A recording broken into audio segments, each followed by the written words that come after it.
It drives more people, they stay longer, the food and beverage goes up. Like the compound effect that it's had for the folks that are doing it and doing it well has just been extraordinary.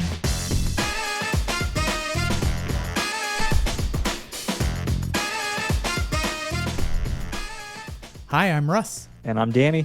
And this is the Memory Makers Podcast, the show that helps you create amazing customer experiences and make more memories. Do do do do do do do do do do do do do do do Memory Makers Podcast. A little Top Gun action happening love for you it. there. So the reason why I chose Top Gun as the jingle, besides the fact that it's a banger, is we're going to talk a little bit of cinemas and movie entertainment concepts today. So I thought that we would bring in the greatest movie of all time. You guys can keep your Citizen Kane. You just give me a little Top Gun Maverick to start things off.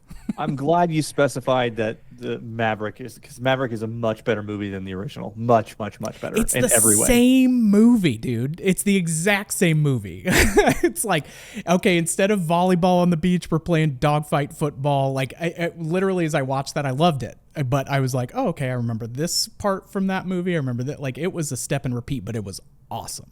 Oh, so good. It was. I had a lot of fun in the theater watching that movie, because I intentionally went and saw it on IMAX because I wanted the biggest screen I could get.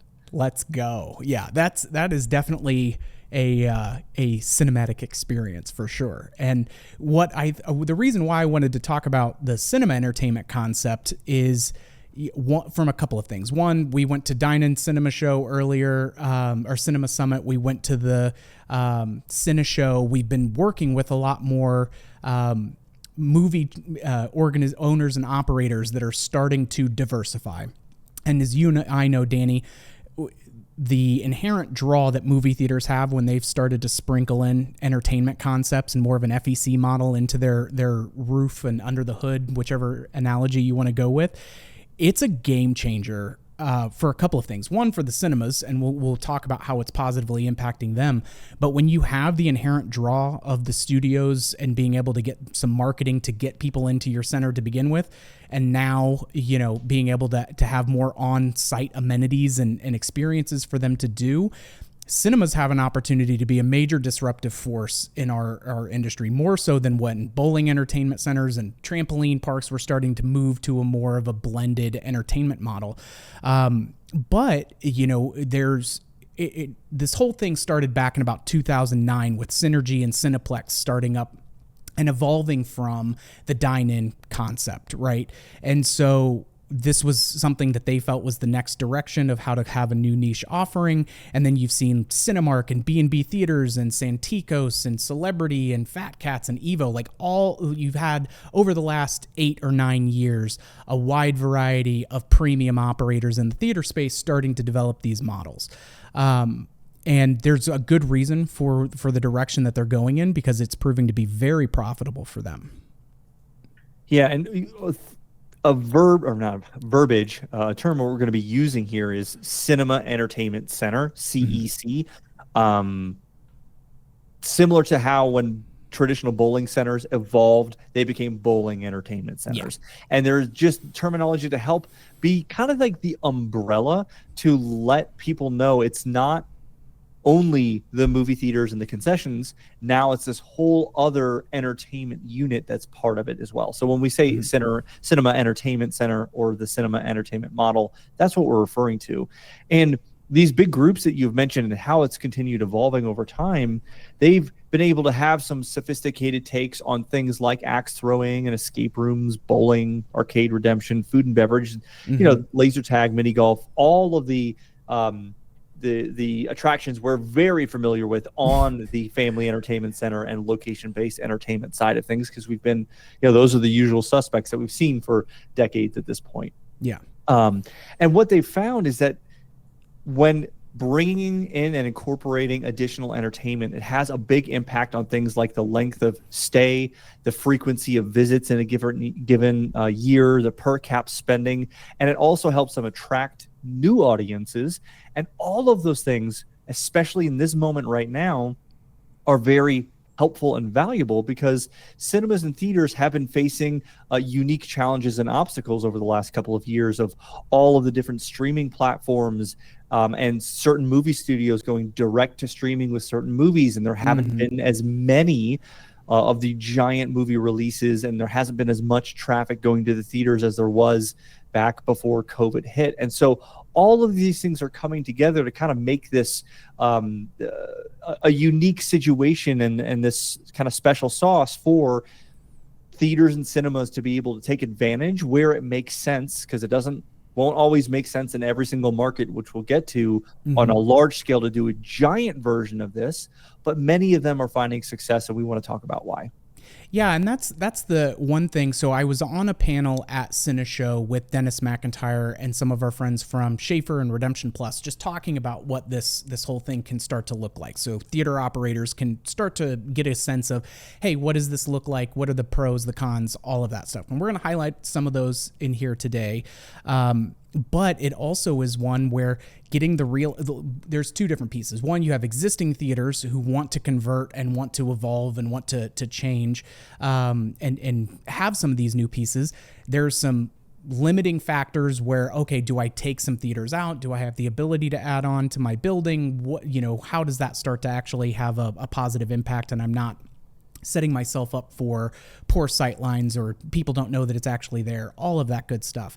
But I really wanted to then make sure, as we were talking about some of the large scale success that the bigger operator groups have done, and they've gotten bigger and bigger as they've gone on over the last 8 years, especially because they see how profitable it is. But how do we take some of those core tenets and see what's a minimum entry point, what's a scalable approach that I can take to evolve my concept, but not necessarily have 20,000 more square feet that all of a sudden I've got to figure out to free up, and what all of that looks like to do. So one of the big things when I was talking to Dennis for the panel that we were on, that he hit, and they talk about is, it's still choosing the right markets for new startups, or when they're acquiring an existing theater. Those markets, like, you're still, these are predominantly going into areas of large growth, mixed age family groups, healthy, it doesn't have to be the super rich, or ritziest neighborhoods, but there needs to be a good market for it, because they're going to be coming more often. They're going to be spending more money by the inherent nature of what that model actually is. The biggest thing, and we'll talk about it a little bit later on as well, is how do we start to set this up for success from an operations side, but also know just like, what does it take, for me to look at this? Do I add the Taj Mahal, or what can I do with something as small as, 2,500 or 3,000 square feet? And that's what we're going to be focusing on a little bit with when it comes to, hey, here, if you're a single or you own a couple of theaters, you're not having 20 plus screens at your location, but we've got some good bones that we really want to try to explore what the viability of this is for us.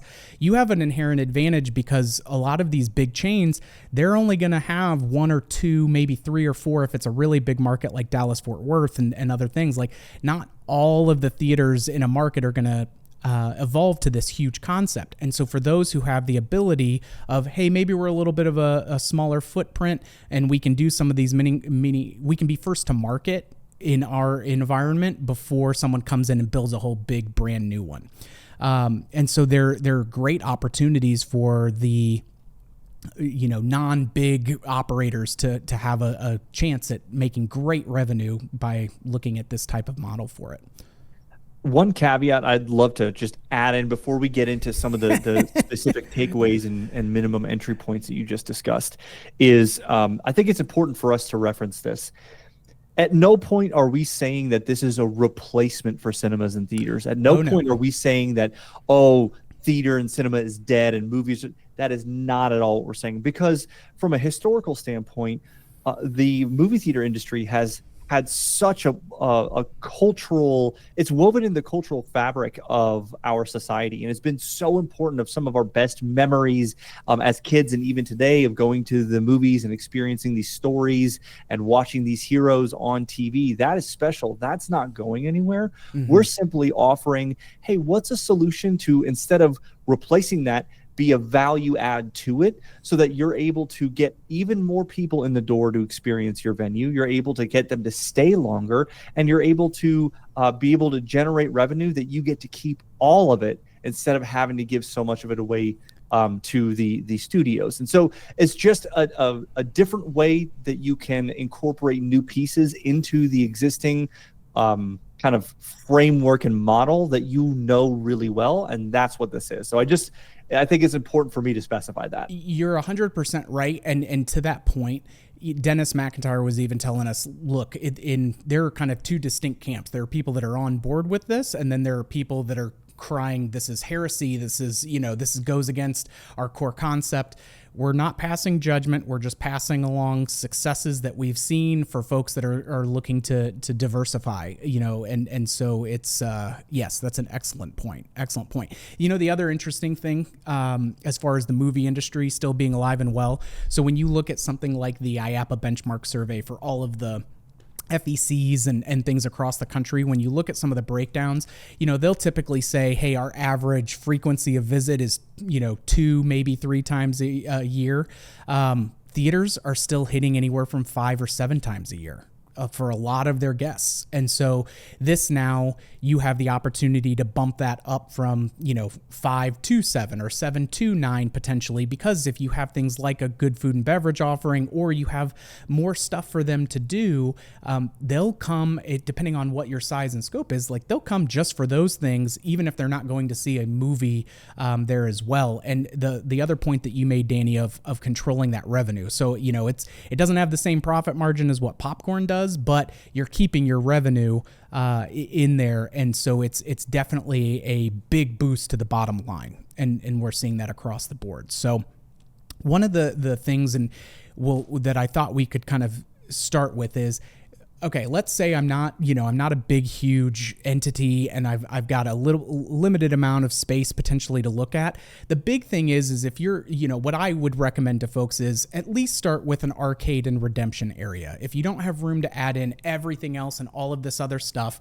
the arcade and redemption is certainly a great starting point to get into for a couple of reasons. One, you can do a 30-piece arcade in about 2,500 square feet to 3,000 square feet when you leave some room for, redemption and that counter or that store, depending on what you want to do.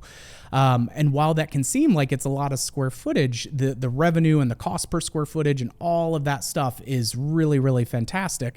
But that would be what I would tell folks. The one thing that I've noticed in talking with some different operators that are looking to get into this world, it's you've really got to get away from, hey, we've got 2 racing games and a couple of Pop-A-Shot basketballs just for people to have something to do on a handful of days where the queue line is a little bit longer. Folks haven't been getting their tickets on Fandango, what have you, while they're there. It needs to be a bit of a spectacle when you're walking in and you're seeing this thing. It's very impressive, right? It's like when you go into Vegas and you've got all of the slot machines and the poker tables and all of that stuff. There's a lot of hubbub and activity, and we need to be able to show that, when they're walking in and for them to be able to see it, because then when they're coming earlier for movies, then they're spending some time, $10 or $20 in your arcade while they're waiting for their movie to start, or they're doing it after the fact.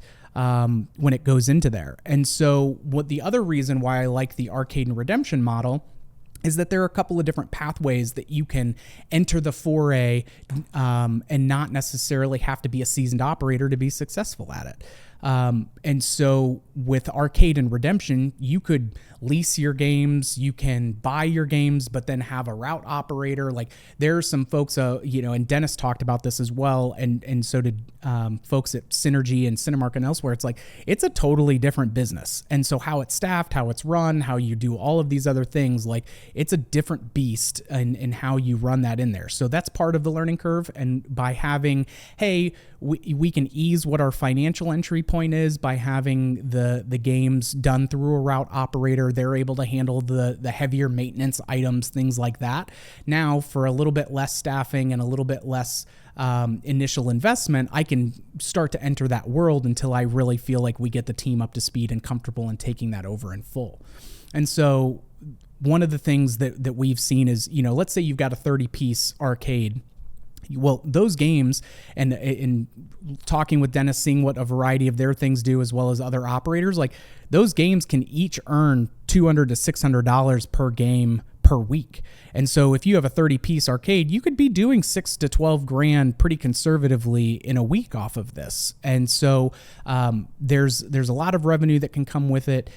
You'll need staffing when it comes to things like the redemption counter, and you'll need a technical-oriented person to swap out a graphics card or some light maintenance, blowing the dust out, doing some of those daily checklist items from time to time. But you can either go full hog and purchase your games and be able to do that outright for you, or you can go that route operator model as well and really get your feet under you if it's something that you're worried that you don't have the time or the bandwidth to master right out of the gate.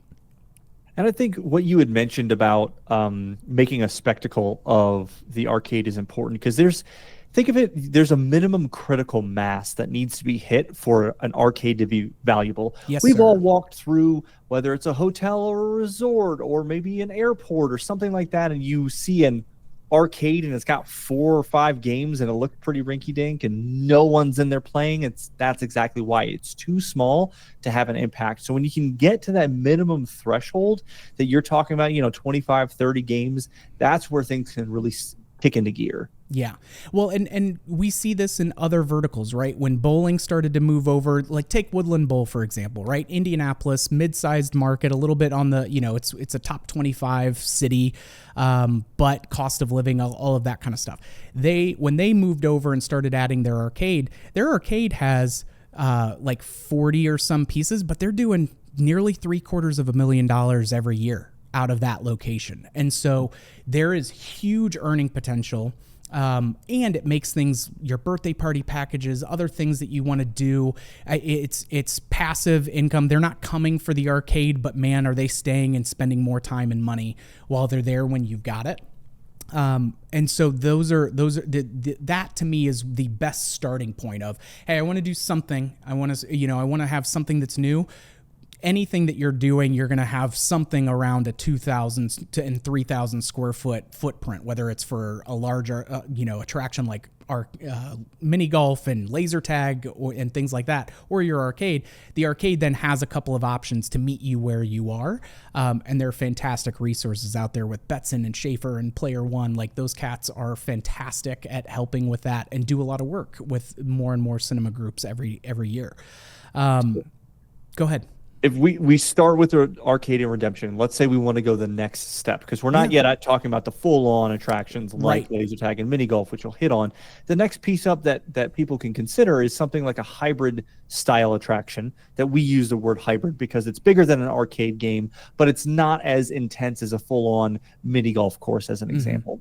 Yeah. And this can be something like virtual reality or mixed reality. And when you think about the size of kind of a typical hybrid attraction, you're going to be 500 to 800 square feet, somewhere in that range. So definitely bigger than an individual or group of arcade games, but it can kind of help create a mini anchor within that space. So you've got the spectacle of an arcade and redemption area, and now you maybe in the middle of it, anchoring that is a larger virtual reality or mixed reality piece to kind of stand alone now, or be that anchor. When it comes to a revenue range, right, we always specify these numbers with, it will depend on your market and your traffic and your everything, right? So these are very high level ranges, but anywhere from 2,000 to 5,000 per week and up, and it can get higher than that if you've got a lot more traffic in there. Now, one of the things that you had mentioned earlier, and I think is super important to specify with this, as well as the full-on attractions that you'll talk about momentarily, is that these have to be staffed appropriately. Because what tends to happen, and I see this happen in family entertainment centers, not just in something that is going to be like a cinema entertainment model, is that because staffing may be low at times, people will put up a sign on an attraction that does require a staff member to operate it, but the sign may say, see us at the front counter to play. or something to that effect. The moment you do that, you're going to eliminate almost all of your revenue because you're putting all the friction on the customer. Now the customer has to say, well, this looks interesting. Maybe I'm not 100% sure exactly how this works, but now I have to go and I have to find one of your staff members to then come over and help run the game for me. And it will kill your revenue potential immediately because the message that you send to your customer is it's not worth our time, so it's not worth yours. Yeah. And as hard as it is to think about staffing any of these attractions, because staffing costs money, and right now it's hard to find good people, all those things, right? This has been a story that's been told for many, many years in the entertainment and amusement world. But when you staff it appropriately and you have the right traffic, and you have the right marketing, you have all the things in place, the increased revenue and profit you get more than justifies the spend that you're going to have on the labor. So I think it's important to specify that as well. And people, make intelligent decisions, right? If you open at 10 a.m. and you know that you're very light in those first 2 hours, like, do you need to have somebody on it at 10 a.m.?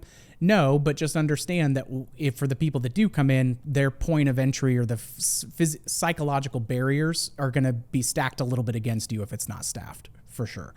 And so it's just getting a better read on when do we want to have scheduled staffing for this as we get into our heavier traffic periods in order for it to have the best earning potential that go in with that. And, then you look at, the hybrid attractions, even something that's, as you said, this can be something that you put in as a mini anchor within the arcade where, hey, if I want to have 3,000 square feet, I want to have 2,500 or 2,200 of that be arcade, and then I want to have one of these hybrid attractions in there, and then I want to have a redemption counter. That's a very impressive model that works very well, and we've seen it diversify other like the bowling, like the trampoline centers. Like, it's been a really great fit for them to be able to incorporate that. The other thing then is, okay, does it make sense for us to look at full attractions? So do we want to go full laser tag and mini golf into a larger full FEC with cinema entertainment model that goes in there? And the answer is, it depends on how much space you've got and what you want that to look like. But when you look at things like a laser tag or a mini golf, those types of attractions are typically 2,000 and up, and typical laser tag is 3,000 to 4,000 square feet, but you can go as low as 2,000. You're just thinking through, okay, what's my capacity with that? Am I able to handle a couple of birthday parties, or am I able to handle a couple of large groups during my peak periods? Like, I want to have somewhere around 20 players worth of capacity, which is where we get those numbers from. But then even with something like that, you're looking at another, and these are the low end of small market price point and low number of plays that we've seen when we've surveyed our customers. You should be looking at a $5,000 to $7,000 as a starting point per week, on your low conservative weeks for that revenue. And it's just a game changer as far as, I'm here a little bit more. I now can play some of the arcade games. I can do, a game of laser tag. Well, if a game of laser tag is, $10 a pop, and I spend another $10 in the arcade while I'm there, not to mention additional food and beverage in between those things, I can take someone who was coming, a couple that's coming for a date night, and they were going to spend between concessions and their movie ticket somewhere around, let's call it, $40, right? Like, if we're just taking a high level number, I can add another $20 and $20 to $40 in their per cap spending when they're there very quickly. And so that's the piece of, if you have more square footage to be able to allocate towards it, you can do more and more, and you can earn more, obviously, that comes with it. But, those attractions as well, like, you're going to need those to be staffed, right? They're going to need a body on them to brief people and get them through the experience. But you also look at, I call them unique and boutique kind of attractions. So you look at something like a mini bowling, or you look at something like axe throwing. Those things, price points aren't as high to get into those. and they typically don't take up as much square footage either, but they're a little bit more of like the VIP lounge kind of vibe, and you can't service as many people through those footprints quite as often. But those are things where, hey, we may start with some axe throwing and some darts, and we may allocate 800 square feet towards that, but we know in 5 or 6 years, if we want to change that out, we can do that. It's not going to be a major reno to shake that Etch-a-Sketch and bring something new in. And that kind of brings us into a little bit of some of the operational pieces, right? Like we can start with 3,000 square feet. We can go as big as 15,000 or more square feet when it comes to adding on these new attractions. But really, how do we start to have operations and best practices for what this business is in order to be successful? And, when you talk to the B&B folks, you talk to Santikos, all of that stuff, they will consistently say, like, it's a different animal. So we've got to have specialists that are dedicated towards that as we're working on the layouts. They're continually evolving and moving the knobs and the levers and the dials on, okay, this layout isn't, this had an unforeseen consequence to it. Now we need to move some games around. We can have a lot of opportunities to fiddle with the machine as we're driving down the road with it. But it really comes down to, and I was so impressed when I was talking to Todd Mansell from Synergy last week, where he was just, as we've grown and diversified, like we are training every day, and that's a larger cultural piece for them. But he's like, we're training every single day on it. And Dennis was saying, okay, we were new. It took us, a few years, like 3 to 5 years to feel like, hey, we're going from newbies to good. And he goes, and in another 2 or 3 years, like we'll go from good to great. And so it's not for, it's not a hands-off approach. It's definitely a more intensive piece for your team to be able to take on. But man, I just get so keen on this model because of the fact that you have the ability to, and what we've seen with the other operators, it drives more people. They stay longer. The food and beverage goes up. Like the compound effect that it's had for the folks that are doing it and doing it well has just been extraordinary. And it's one where people who are not in the theater, side of things need to be cognizant of in our landscape, because to the point of when you've got Universal and Sony putting out hundreds of millions of dollars in promoting these titles that are then bringing people into theaters to begin with, they now have a more captive audience to be able to increase these things for. And given the choice between a family entertainment center and a family entertainment center that is also a cinema, holy cow, like the convenience factor, what they're going to do as far as going there as their, primary choice, because there's so many things to do, it can shake up a lot of stuff. And so some of our non-theater groups, it's like, you may want to look at getting into the, into the cinema side. And for the folks that are on the cinema side, know that you don't have to build the Taj Mahal to be able to start moving in this direction. But there are things like your layout and accessibility and your GC costs and stuff to reset some of those theaters back.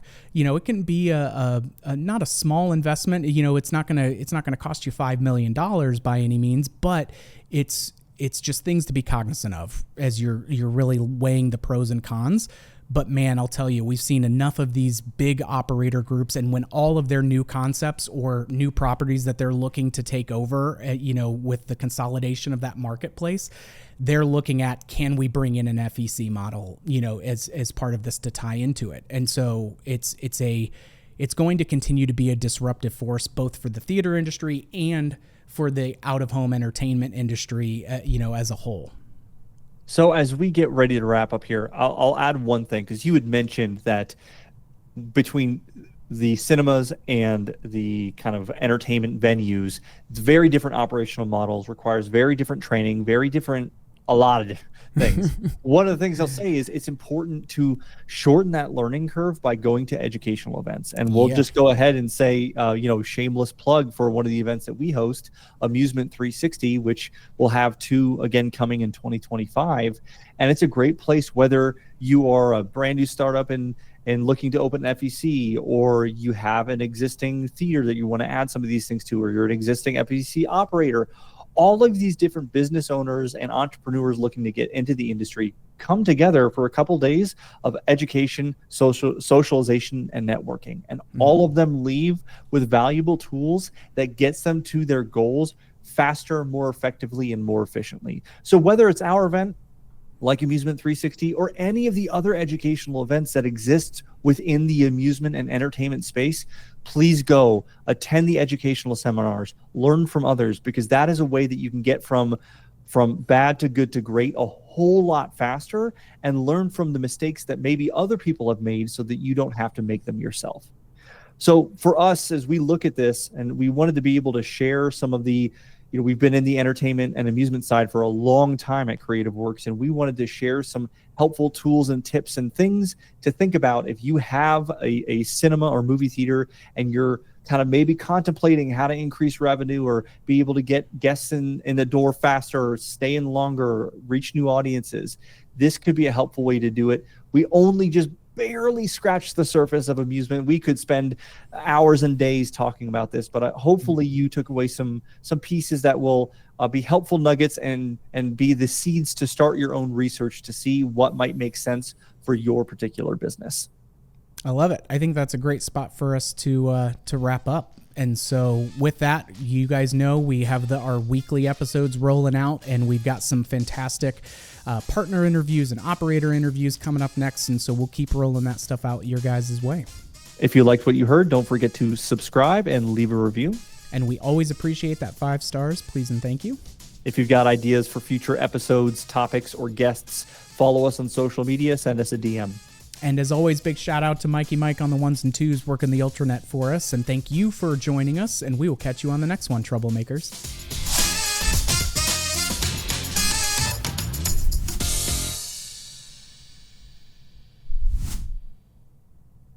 Cinema. How do we do the thumbnail? What looks like cinema? Do like a movie, like charades? But I love it because you won't be moving. It'll just be this. And it will Mike, look make really me weird. an animated GIF. No one's gonna get that. It's gonna No, look. That's gonna get. so That's gonna weird, look dude. super it looks bad. So weird. We got to do something different. Scott is gonna have a field day with that on this coffee table book. Oh, I wish I had popcorn. Okay, Mike. Future notes for the success of this podcast. We need more props and we need animated GIFs. Cinemas. So the whole. Come on. I got excited by singing. Either the theater side or the entertainment. For Pete's sake, man, I don't know why I'm trying to make up new stuff. Yeah. Last one, 4-take Russ, 3.5-take Russ. That's what they call me. If you are in the cinema industry, this is a great podcast for you guys to. Boom. Okay. Got it. I don't love how we got there, but I'm glad we did.